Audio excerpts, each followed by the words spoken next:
Hey guys, what's going on? It's me, Jay. Yeah, the video cut off for 1993 year in review, the WWF. So where I was at was they were just debuting Lex Luger, and the match that was going on was Lex Luger versus Mr. Perfect. Again, I said Mr. Perfect had finally turned to a babyface, and it seemed like they were giving Mr. Perfect the mega push at WrestleMania 9, but to go against him was, he had beaten Ric Flair in a loser leaves town match on Raw. So that was a huge push. After the Royal Rumble, he beats Ric Flair, and Ric Flair has left the WWF for to go back to WCW and win the NWA Championship, and eventually at the end of the year win the WCW Championship in a great match from Vader. But here on the WWF side,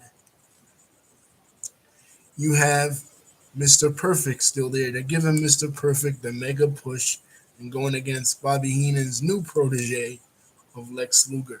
He knocks out Mr. Perfect and he wins the match.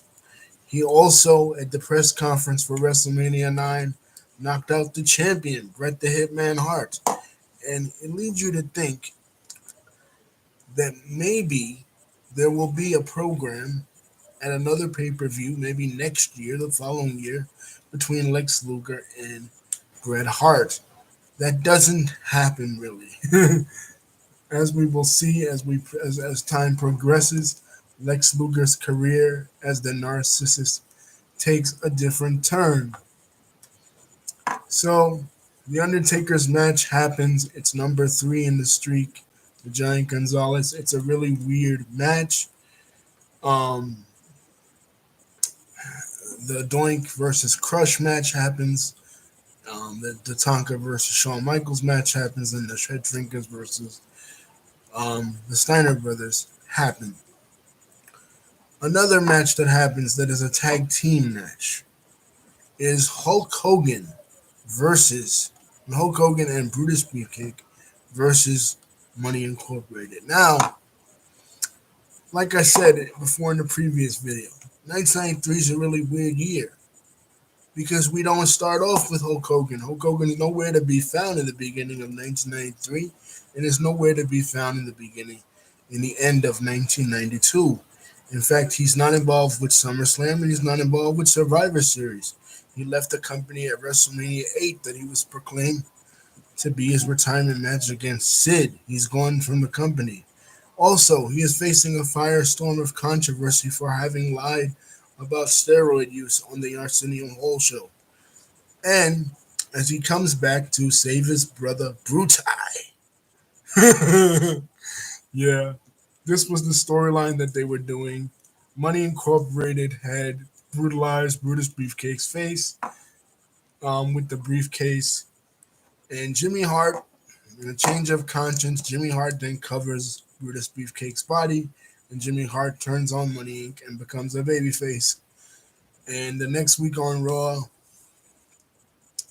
Hulk Hogan comes out, and Hulk Hogan says, "Brother," I'm paraphrasing here, you know, putting Jimmy Hart over, but he looks considerably smaller from what we had known him in the 1980s. Obviously, he's off the steroids, but Money Incorporated, are defending the tag team titles against Brutus Beefcake and Hulk Hogan. Now, this is a very strange one, too, because all the years that we've known Hulk Hogan since he jumped from the AWA to the WWF, he's never, ever competed for a title that wasn't the WWF Championship.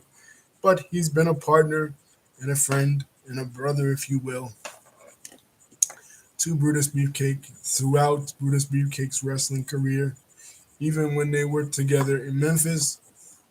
And they've teamed together, for example, at WrestleMania.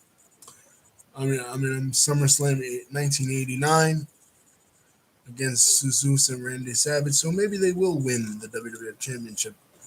Well, in fact, they don't. It is a disqualification, but they get a hold of IRS's briefcase and they start throwing money all around. It's crazy. But noticeable is Hulk Hogan, a lash on Hulk Hogan's eye. Now, the storyline that they were running with was that Ted DiBiase paid somebody to bust up Hulk Hogan's eye, when in fact, one of the real stories at this time was that the Macho Man had gotten a divorce, and that Hulk Hogan, he blamed Hulk and Linda Hogan for his divorce. So he actually got into a physical altercation with Hogan and punched Hogan in the eye. But anyway, Hogan's eyes messed up. Moving on to the championship match. Again, Yokozuna, big foreign menace, running roughshod over the World Wrestling Federation, taking the place of the recently passed away Andre the Giant, kind of the new Andre for the new era. And this new champion, Bret the Hitman Hart, who only had really one or two title defenses against Razor Ramon and Shawn Michaels, respectively, on pay-per-view since winning. But since being at the top of the card, he's been doing great internationally. I always say when they really launched Bret Hart was at the WWF's first international pay-per-view at SummerSlam 1992 when he won the IC title against British Bulldog. So, and on the flip side, Yokozuna has destroyed Hacksaw Jim Duggan, draped the flag over Hacksaw Jim Duggan, destroyed all the American heroes, and is like the new foreign menace.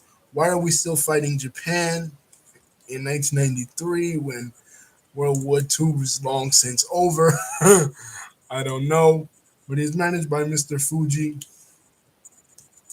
and he's just a tremendous heel. Sergeant Slaughter gave him the name, and he won the Royal Rumble, first ever Royal Rumble winner to go on to WrestleMania to face the champion.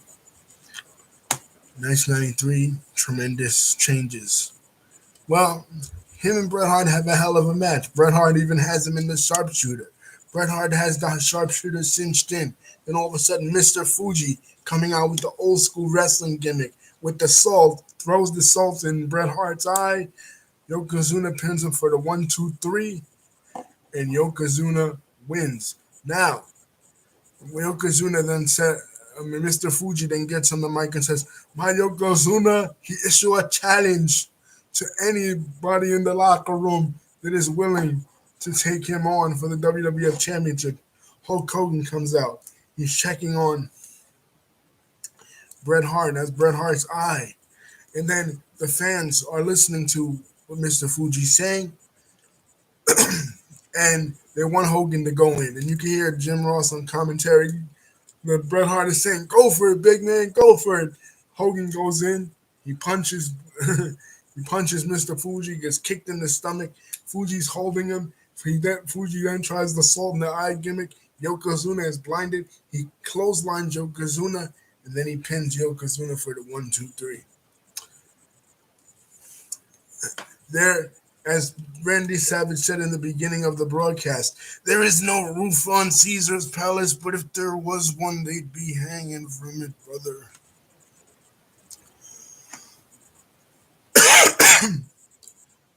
The place exploded. In retrospect, people didn't like that Hulk Hogan came back to the WWF and won the WWF Championship for the 5th time. But if you were watching it as a kid,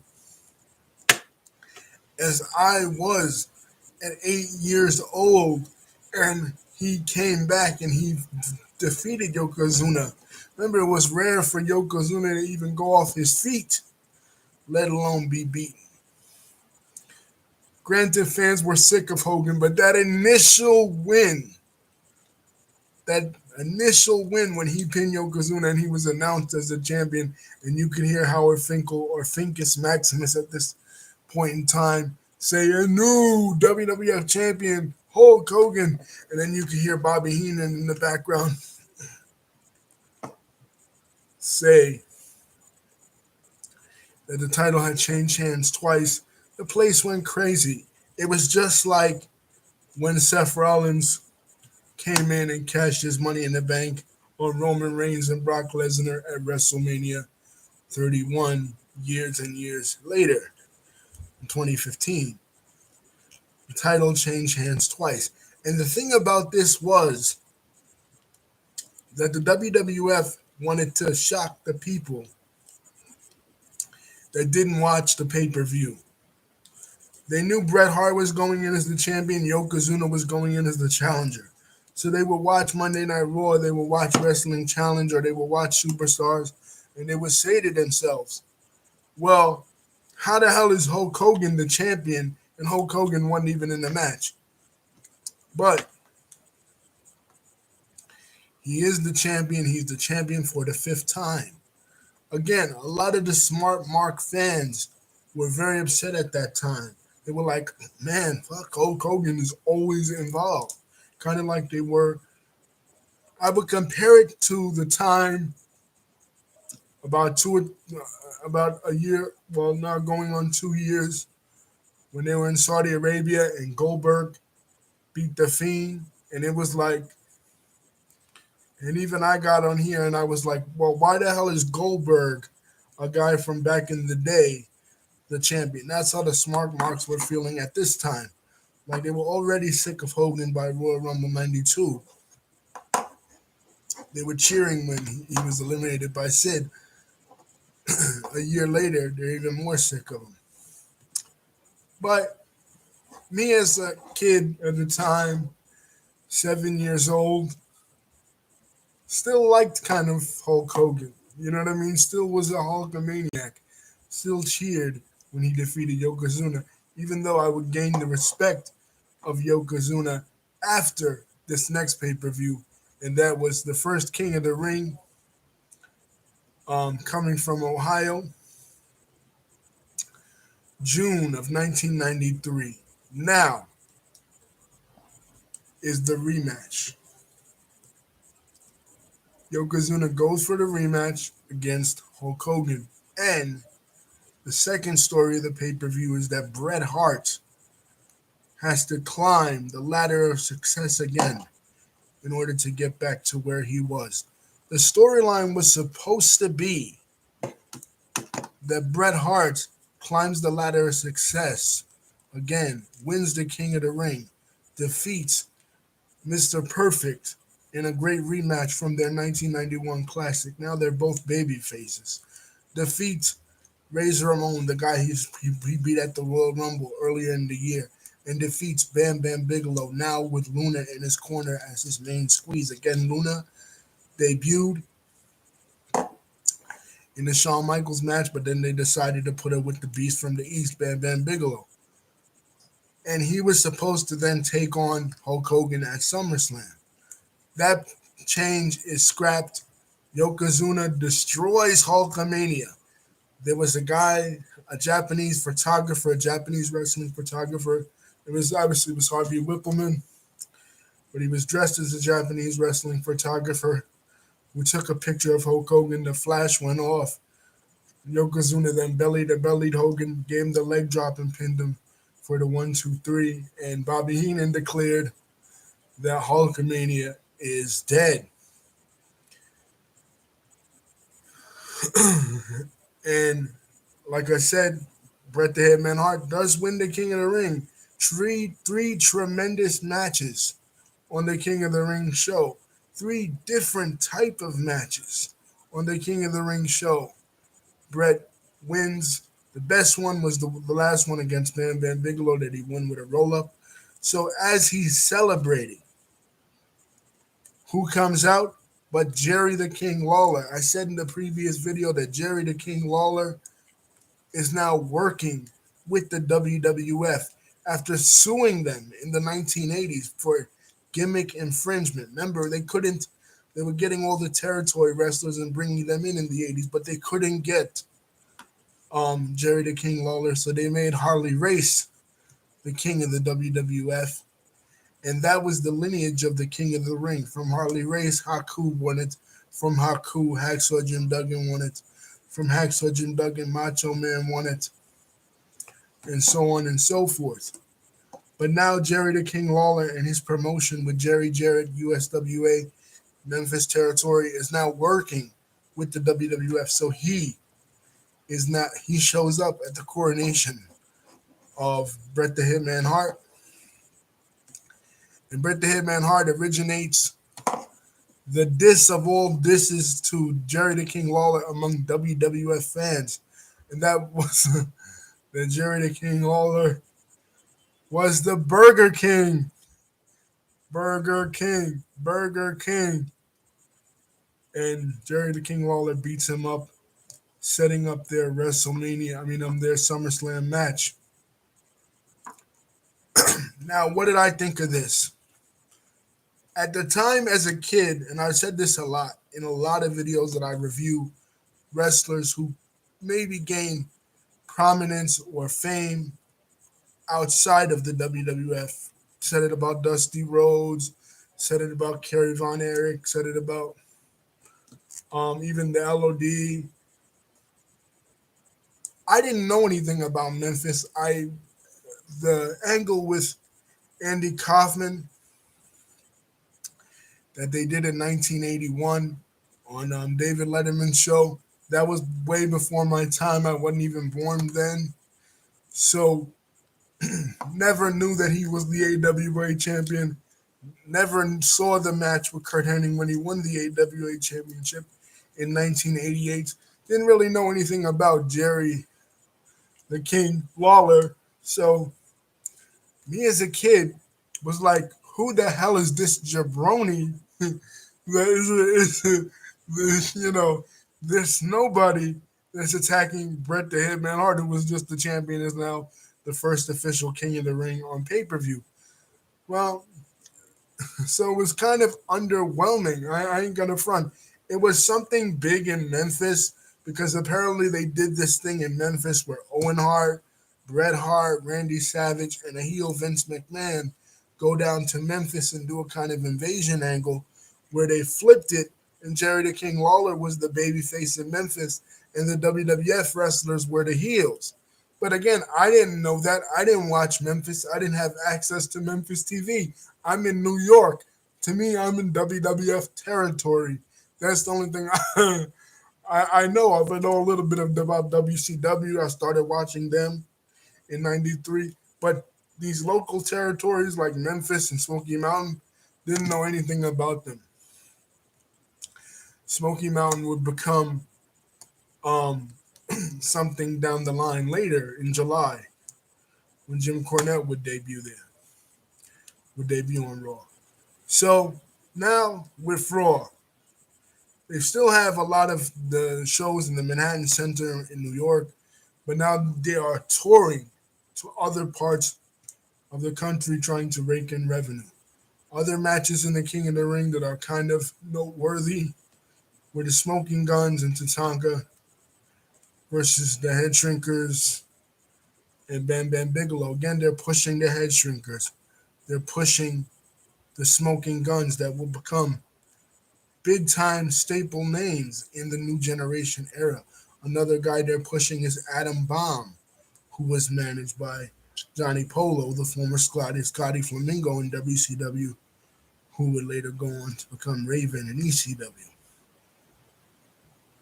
So we're starting to see a lot of new faces in the World Wrestling Federation. Another new face that we're starting to see is Diesel. Now, the story with Diesel, a.k.a. Kevin Nash, was that Shawn Michaels, backtrack a little, after WrestleMania, Mr. Perfect goes to the back looking for Lex Luger. He's looking around for Lex Luger. He sees Lex Luger talking in the back to Shawn Michaels. Shawn Michaels then gets in Mr. Perfect's face. That starts a feud between Mr. Perfect and Shawn Michaels, in which they get into an actual fight outside the Manhattan Center in 93. And Mr. Perfect comes out and costs him the title against Marty Jannetty. The following week, in order to have protection, he comes out with the 7-foot monster, who is Kevin Nash, Diesel. Now, a lot of people knew Kevin Nash from his time in WCW as Vinny Vegas, as Oz, and as the Master Blaster Steel. I didn't know them as that because I didn't watch WCW in the early 90s. So to me, I'm shocked by this 7 foot monster that is now Shawn Michaels' bodyguard.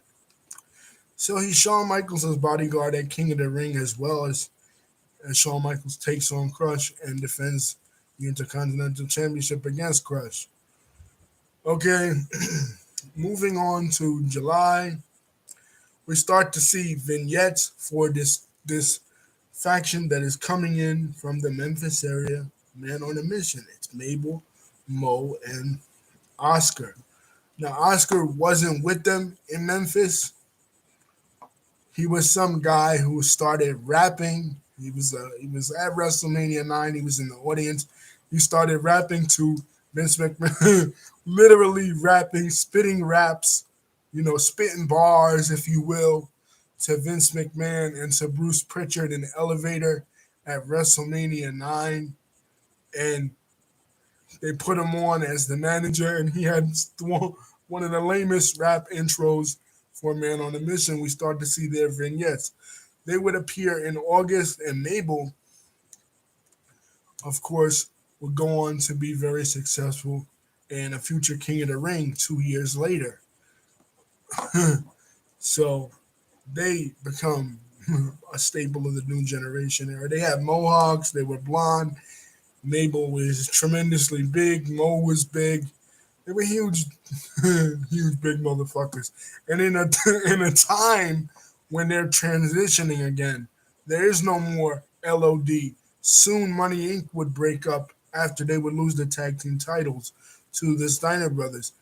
So they really don't have a lot of teams. They're starting off with teams of like Men on a Mission, Smoking Guns, Head Shrinkers, Steiner brothers. They're starting off, and later the Quebecers, which was Jacques Rougeau's new team with Pierre. Um, it was like the Mountie, but two guys, and they were managed by Johnny Polo. They're starting off with these new teams, these new faces that we start to see on Superstars every week. But these guys don't have the mega star power of the LODs, the British Bulldogs, the Hart Foundations, the like this is well done. And we used to see like the Rockers, we used to see Barbarian and Haku, we used to see the Colossal Connection, we used to see Demolition, we see LOD, we see British Bulldog, all the Rougeau brothers, all those tag teams from the 80s, they no longer exist. Now we got these jabroni tag teams. But surprisingly enough, the tag team matches in a lot of these shows were some of the greatest stuff around. You know what I mean? Like, if you go back and look at the Beverly Brothers versus the Steiner Brothers at the Royal Rumble, you go back and look the Head Shrinkers versus uh, the Steiner Brothers at WrestleMania, and you go back and look at later on the show we're about to talk about, the Steiner Brothers versus the Heavenly Bodies at SummerSlam. That was some of the best shit on the show, was the Steiner Brothers. And they were really impressing me a lot as a kid because I didn't really see them in WCW, and I sure as hell didn't see them in Japan. So it made me watch the Steiner Brothers and go back in history and say, oh, they had a match with the Nasty Boys at Halloween Havoc 91. Or, oh, they had a match with LOD at Super Clash. I mean, not Super Clash, Starrcade 89. You know what I mean? So it made me go back and look at the career of the Steiner brothers and investigate what the Steiner brothers were all about because of these great matches that they were having in the year of 1993 in the WWF. Now, the Man on a Mission is debuting. Crush is still doing his thing as a babyface, and he's one of those guys, Crush, at this moment, that you think he's gonna win a major championship. He's going to win the IC championship from Shawn Michaels, or he's going to possibly be a contender for Yokozuna. And that's what the WWF is thinking too, leading into July. July 4th on the USS Intrepid, Yokozuna challenges all American athletes. Every single American athlete, wrestler, non-wrestler, WWF superstar, not WWF superstar, football players, even challenges Randy Savage to come out of retirement to body slam him. Now keep in mind, Hacksaw Jim Duggan knocked him down, Hulk Hogan beat him, but nobody has body slammed him yet. So on the USS Intrepid on July 4th, everybody's thinking maybe Crush will be the guy. Because remember, they're giving Crush the big push. He had the feud with Doink. He had the Intercontinental title match against Shawn Michaels. So maybe Yokozuna is the next step. Maybe Yokozuna is the guy he's going to beat with the Hawaii gimmick and everything. So he challenges Yokozuna. He doesn't get it done. Nobody can get it done. All the athletes try. And then finally, Yokozuna and Mr. Fuji gloat about it. They're like, see, none of the Americans could defeat Yokozuna. And then all of a sudden, this helicopter comes down. And it's all dressed and all decked out in the red, white, and blue. And it's July 4th.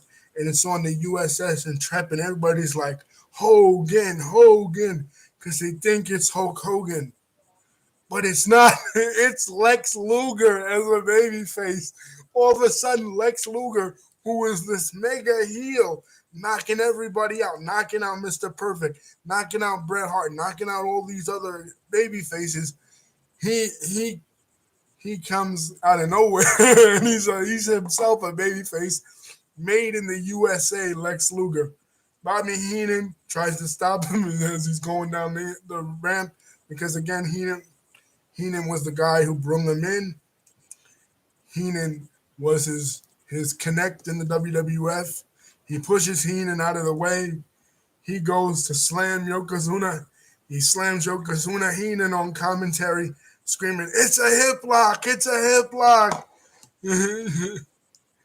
And this begins Lex Luger's journey to SummerSlam.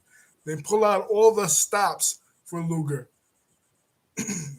A tour across America, mimicking Bill Clinton's tour across America as he was running for president the year prior.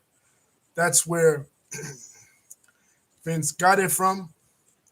He buys this bus, and Lex Luger makes all the stops. And all the WWF baby faces on Raw and on Superstars and on Wrestling Challenge, they have to wear these red, white, and yellow bands in support of Yokozuna to get the shot at the champion. In support of Lex Luger to get the shot at Yokozuna. Then, in July, in one of the greatest moments of wrestling history, piece of wrestling history ever, if you know anything about wrestling history ever, at all, Jim Cornette comes to the World Wrestling Federation. Jim Cornette appears, and when Bobby Heenan sees Jim Cornette, they hug in the ring and they gloated at each other. This is like the WWF version meeting the WCW/NWA version, because Heenan was a great manager. He did commentary. Cornette was a great manager of the Midnight Express. He also did commentary. So Cornette's on there sweating like a stuffed pig, declaring that not only will he be the American spokesperson for Yokozuna at SummerSlam, but he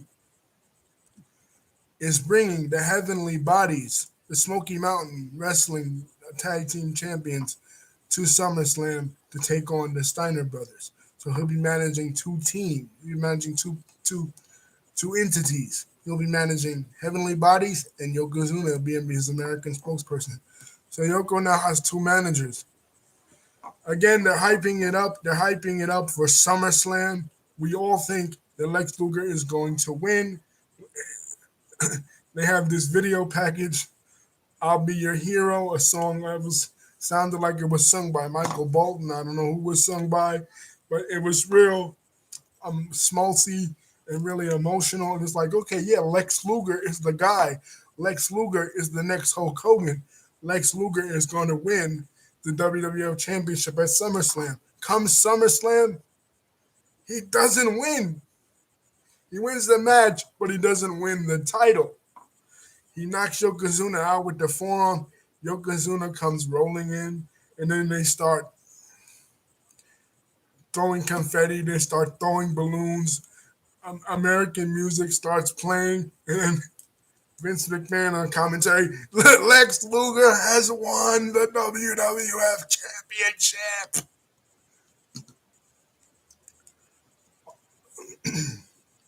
Other matches on the show. Heavenly Bodies versus the Steiner Brothers, a really good match.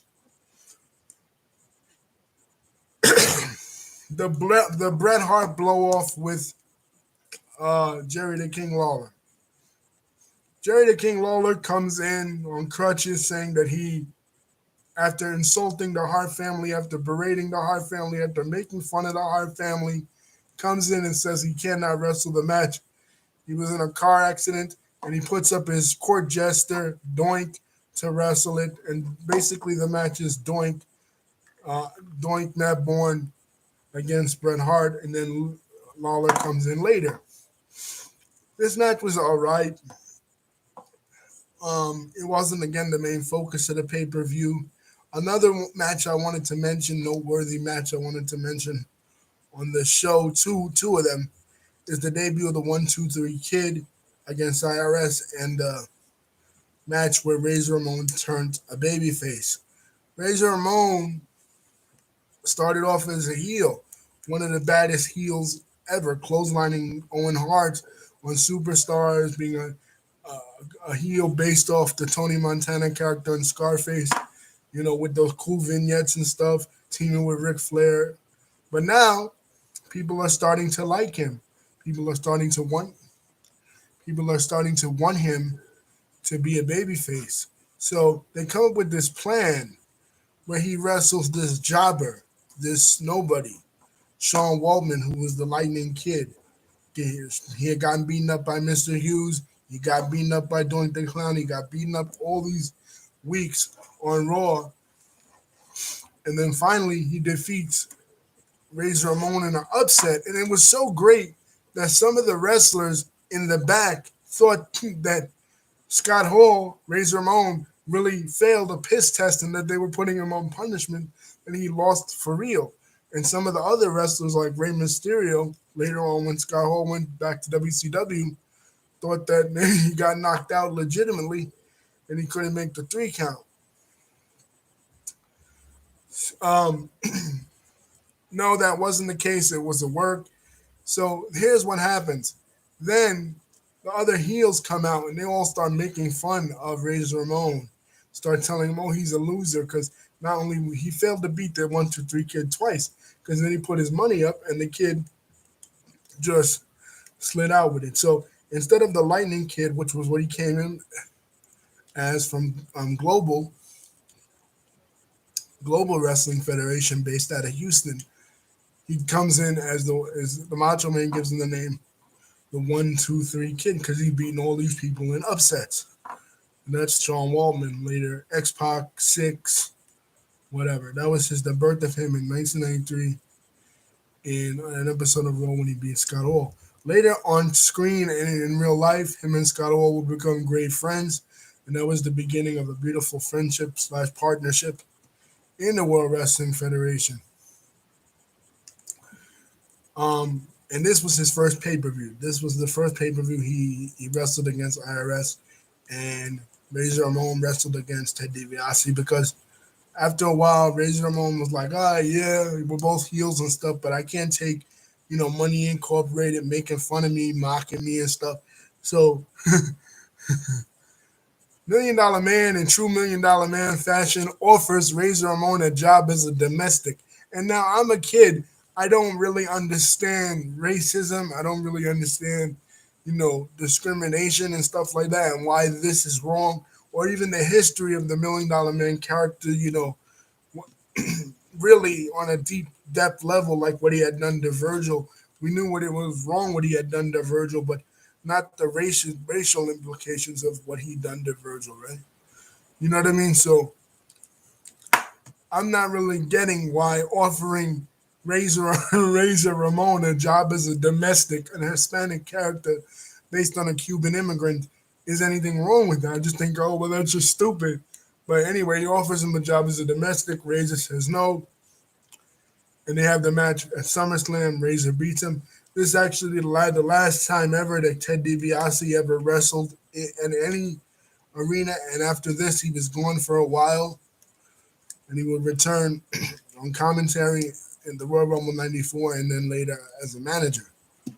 So most of his run in the '90s was as a manager, not as a wrestler. This was his last match. As far as the main event, Lex Luger not winning the championship, man, why not? You know what I mean? Like that was one of the biggest faux pas ever, not doing the right thing and putting the belt on Lex Luger. Vince McMahon wanted to wait till WrestleMania because it was going to be the 10th anniversary of WrestleMania at Madison Square Garden in 1994. But but as you can see, by the time WrestleMania rolls around, they moved on. They had different sort of plans, and they went back to Bret Hart. Um, so they didn't have faith in Luger really. The bus and the Made in USA thing was a complete bust. They stood with it, and he stood with the gimmick until he left in '95 when he appeared on the first Nitro. But he never won any championships. He challenged for multiple championships, even when as a tag team partner, him and the British Bulldog when the Bulldog comes back. And that wasn't in '93, but he never really did anything in the WWF. But what a storied career from that homoerotic entrance with Bobby Heenan at the Royal Rumble to wrestling against Mr. Perfect, knocking out Mr. Perfect, and being the narcissist and then being made in the USA, Lex Luger. And almost having one of the biggest pushes in WWF history and never winning the championship. Story of Luger's life. And um it was at the Palace of Auburn Hills in Detroit. It was the Steiner brothers' hometown. Now, years and years later, about 4 years later, he actually would defeat Hulk Hogan on a Nitro for the WCW title in August of '97 at the same building. So that was big for Luger. You know, a lot of people don't realize that it was at the same building that he was supposed to beat Yokozuna and didn't, and then later went on to beat the man who Yokozuna beat in another promotion, but still. Um, Moving on to the Survivor Series. Again, like I said, this was the big four pay-per-views. Traditionally, they added the King of the Ring this year, so it was something a little bit different. The company was changing. A lot of older stars were being moved out. This was Mean Gene Okerlund's last time with the company. He only had like one backstage interview after the Mr. Perfect Shawn Michaels Intercontinental title match.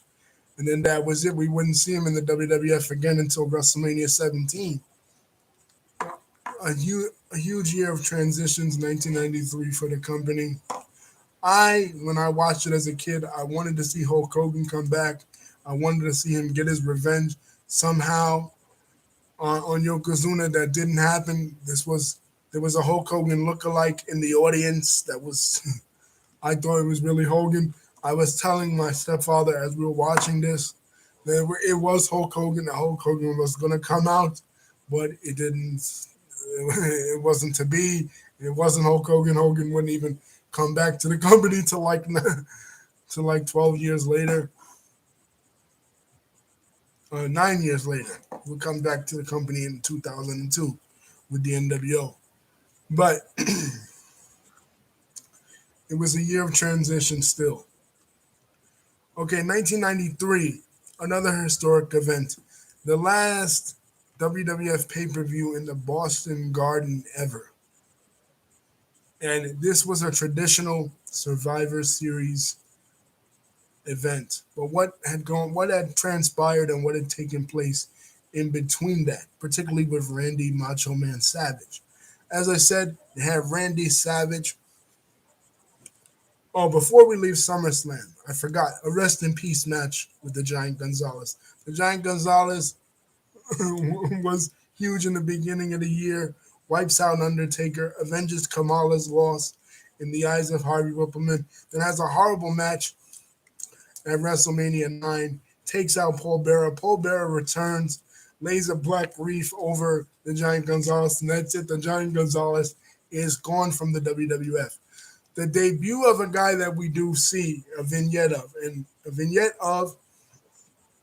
his first debut match against Marty Jannetty is Ludwig Bordegar. Now, Ludwig Bordegar was this Finnish guy who even probably knew as kids watching the WWF in 1993, where Finland even was. But he was a cross between Brock Lesnar and Dolph Lundgren's character in Rocky IV. So he starts, berating America, the typical foreign heel type stuff, saying that America is deteriorating, welfare check after welfare check, and, coming down hard on Americans, and he destroys Marty Jannetty in his debut match. He would go on to have a huge push in the next coming months because Tatanka, as I said, was undefeated, and Tatanka lost his first match ever on an episode of Superstars to Ludwig Bordegar and was taken out by Ludwig Bordegar out of the Survivor Series match, the Foreign Fanatics and the All-Americans, and replaced with the Undertaker on the good guy side, the babyface side, who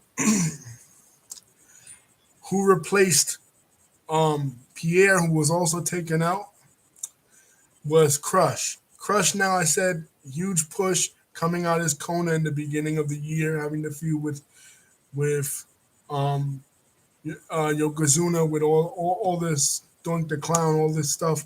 But then there's an episode of Raw where Yokozuna banzai drops Crush multiple times. And again, I say it, as kids, go back to my Yokozuna video in the archives. As kids, we thought that Crush died for real. Like, it looked like Crush, he was crushed, no pun intended, right? He's gone from the scene, and we don't know where he is, but he's going to have this summit where he's going to confront Randy Savage. So he comes back out. He's dark hair now. He's gotten rid of the purple and gold. He's not doing the Shaka bra no more, right? He's not talking about you're making kids cry bra or anything. He then is aligned with Bobby Heenan and Mr. Fuji. And Randy Savage tries to talk some sense into him. Bruh, don't do it, man. Get away from these two goofs.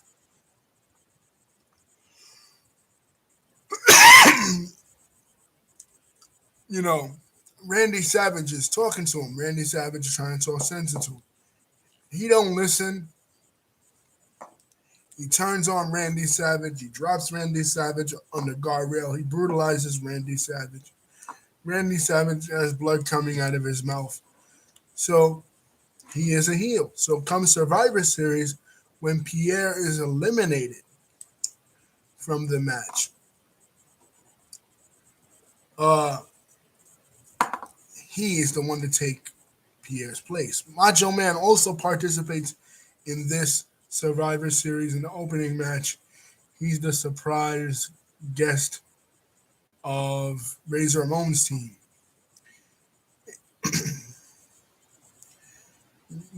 What happens to Razor Ramon? Razor Ramon turns babyface, as we said.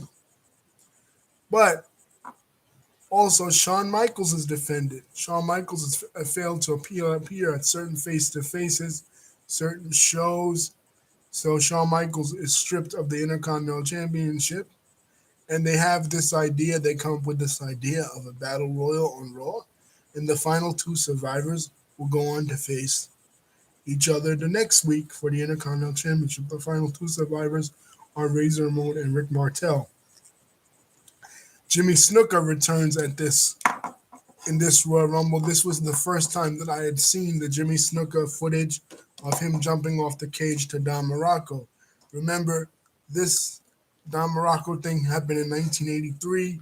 I wasn't born yet, so I'm being educated on the history of Jimmy Superfly Snuka and why Jimmy Superfly Snuka is really important at this point. Some people were educated 3 years later when he was the surprise guy at the Survivor Series 96 where The Rock debuted. But me, I learned about him here. So Razor Ramon wins the Intercontinental Championship from Rick Martel, the vacated Intercontinental Championship. But remember, he's not the real Intercontinental Champion. So by the time Shawn Michaels comes back, Shawn Michaels has a version of the Intercontinental Championship, and Razor both has a version of the Intercontinental Championship. And they put both versions up at the rooftop of Madison Square Garden at the upcoming WrestleMania in 1994 in the first ever ladder match that's historic. But that's the background of it. There were two Intercontinental Champions. In the tag team division, in regards to the Steiner brothers, they lose a Quebec rules match to the Quebecers. That was bullshit. They lost on a disqualification. And after Survivor Series, that was pretty much the end of them. Another thing that happens at this Survivor Series that is very unique, keep in mind we're in the middle of Boston, and fans are still very territorial at this time. Jim Cornette not only brings in the Heavenly Bodies like he did at SummerSlam, but he also brings in their main rivals in Smoky Mountain, which is his main rivals historically, and that is the Rock and Roll Express. So the Rock and Roll Express and the Midnight Express have a match for the Smoky Mountain Championship. The first time ever that a non-WWF championship is defended on a WWF pay-per-view. And a lot of people didn't like it. They shit on it because they were confused. It's Southern-style wrestling in the middle of Boston where they've never really seen Southern-style wrestling. The Rock and Roll Express have never appeared on the WWF pay-per-view ever. We know the Rockers. We don't know the Rock and Roll Express in the world of the WWF, in the world of Vince McMahon. So people are confused, like, what the hell's going on? But it was unprecedented to see now that looking back, the debut of the Rock and Roll Express in the World Wrestling Federation. Another thing that happens that sets the tone for the following year is the feud between Jerry the King Lawler and Bret Hart is put on pause. Jerry the King Lawler during this time was accused of sexual harassment and statutory rape. So he is taken out of the match, but his knights are still there. Three guys in masks. I think one was Greg the Hammer Valentine. I'm not sure. And Shawn Michaels is made to replace him, going against the Hart Foundation. Shawn Michaels supposed to be on suspension, but he's the leader of the Knights. Shawn Michaels is Knights. Doesn't make any sense, really. Why would Shawn Michaels have Knights? But in a kind of a rematch from last year, it's Shawn Michaels and Bret Hart, and Bret Hart has the Hart family. He has Bruce, he has Keith, he has his father, and he has his little brother Owen. Now, fans are familiar with Owen. They're familiar with him from High Energy. They're familiar with him from the New Foundation. And they're familiar with him in certain angles involving Bret, like when Razor Ramon clotheslined him. But he's still just Bret Hart's little brother. He's the only one from the Hart family that gets eliminated in the match. And one thing I could say about this match, other than the Royal Rumble 92, this is the best commentary that Bobby the Brain Heenan has ever really done. Bobby the Brain Heenan in this just shine. The way he makes fun of Stu and Helen Hart, tremendous, funny stuff. Go back and look at it. But Owen Hart comes out. Bret Hart is on the rope celebrating like this. Owen Hart comes out. He pulls Bret down. He pushes Bret. He starts to we start to see the early signs of dissension between the Hart brothers that would lead to their WrestleMania 10 match and their SummerSlam cage match the following year. And a great bunch of feuds that if you follow it storyline wise doesn't really end until 1997 when Bret Hart turns heel and forms the Hart Foundation. So the seeds are planted in 1993 for this. What happens the night after Survivor Series? The night after Survivor Series is an end to an era in the World Wrestling Federation. Bobby the Brain Heenan is kicked out of Raw by Gorilla Monsoon. Physically kicked out of Raw by Gorilla Monsoon. Thrown out. His bags are all out. Later in 1994, just like Mean Gene Okerlund, he would follow Mean Gene Okerlund to the WCW. And that was that. It was a year of saying goodbyes, and we wouldn't see him again until WrestleMania 17. So Hulk Hogan is gone. Macho Man is almost gone. A lot of wrestlers are gone. In 1993, we're seeing all these new wrestlers that we all have to get used to that aren't as good. Commentators aren't as funny. Instead of Bobby the Brain Heenan, now we got to get used to Jerry the King Lawler. Instead of Sean Mooney, we got to get used to Todd Pettingale, who made his debut in 1993. Instead of Mean Gene Okerlund, we got to get used to JR, or we got to get used to Stan Lane coming in as an announcer, or Ray Rougeau coming in as an announcer. It's a really weird era in the World Wrestling Federation, but I love it because it's the transition to what will become. Now, what is happening and what is going on the other channel in the WCW / NWA? A lot is happening there too. Ric Flair returns. He interjects himself in the Muda Barry Windham match at Super Bowl III. He reforms the Four Horsemen with Paul Roma, the one version that nobody likes. And Vader, Big Van Vader, is running roughshod over the company. He is injuring many people. He puts Cactus Jack out of commission. He put Sting out of commission. He put Joe Thurman out of commission. He is running roughshod over the WCW like Yokozuna is running roughshod over the WWF. So we're both like, we're as fans like, well, who's better? And I still say, who had the more vicious run? Vader in the WWF or Yokozuna?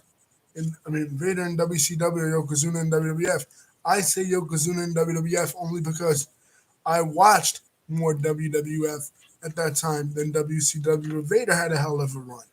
Also, what is going on in 1993 that is really funny is the debut of Fred Ottman, the debut of Typhoon, or Tugboat in WCW as the Shockmaster. He comes out with a Stormtrooper Star Wars mask as the partner for Sting and the British Bulldog at War Games, and he trips. That's an infamous botch that we all know about. That's 1993 in WCW. It wasn't really anything like WCW and WWF were on the same level in 1993. They both were pretty bad. WCW was doing the Lost in Cleveland stuff after Cactus Jack got injured, and WWF was doing the Made in the USA bullshit. What happens at the end of Survivor Series? Luger's a sole survivor. He defeats Ludwig Bordegar, and he celebrates with Santa Claus, and that's the closing of 1993. Also in 1993, a tournament on pay-per-view launches that changes the way fighting perception is, and it's originally put out by the Gracies, a Brazilian jiu-jitsu family that wanted to present, and a man named Art Davies that wanted to present something different. Professional wrestling, as we see in this review here, had kind of fallen out of favor. People didn't like either WCW or the WWF.